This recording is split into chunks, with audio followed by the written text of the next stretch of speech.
Pemirsa, pemerintah pusat menghapus kewajiban syarat perjalanan dengan menyertakan dokumen kesehatan seperti tes antigen maupun tes PCR bagi pelaku perjalanan domestik baik transportasi laut, darat hingga udara.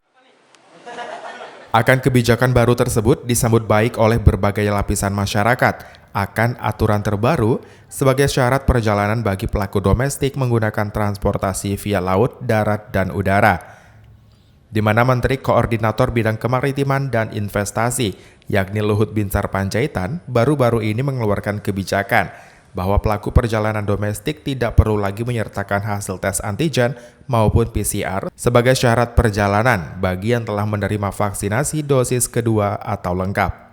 Akan kebijakan baru tersebut disambut hangat bagi sejumlah masyarakat, khususnya pengguna jasa transportasi udara di Bandara Raja Haji Fisabilillah Kota Tanjung Pinang.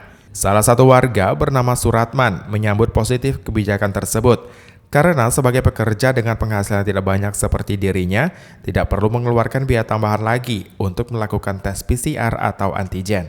Kendati demikian, Suratman masih menunggu kapan kebijakan tersebut resmi diterapkan. Terutama bagi yang pekerja-pekerja seperti saya yang penghasilannya jadi nggak perlu ngeluarin biaya lagi untuk PCR karena tahu sendiri harganya mahal ya, 200 kemarin berapa? Hampir 300.000 untuk sekali PCR.